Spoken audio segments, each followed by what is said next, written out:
Hello, and welcome to the American Politics channel, where we bring you all the latest news, politics and many more from the United States.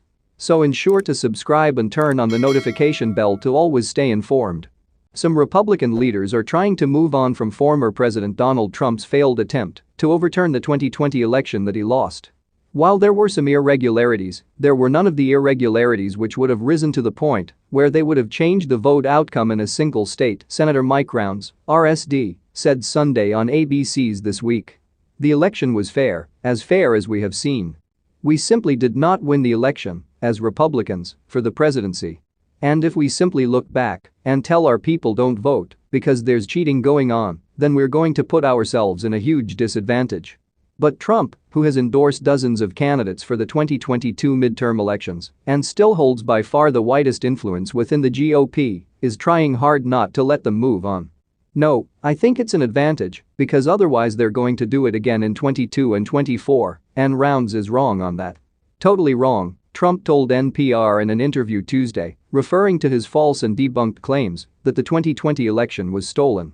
The interview was 6 years in the making. Trump and his team have repeatedly declined interviews with NPR until Tuesday, when he called in from his home in Florida. It was scheduled for 15 minutes, but lasted just over 9. After being pressed about his repeated lies about the 2020 presidential election, Trump abruptly ended the interview. The interview began with the pandemic and vaccinations.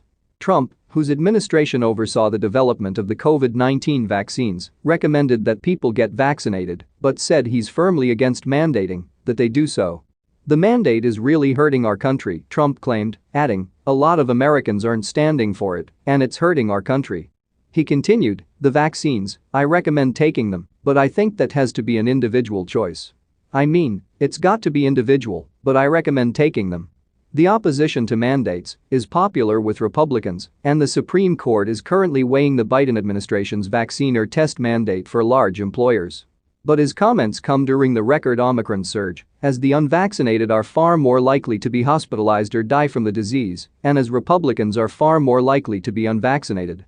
Epidemiologists and health experts warn that if more people don't get vaccinated and the virus continues to morph, it could prolong the pandemic and delay any sense of getting back to normal.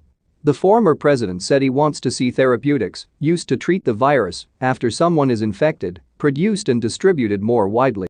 So guys, with that we have come to an end of this edition of the news. Make sure to subscribe if you haven't. Thanks so much for watching. Until next time. Bye.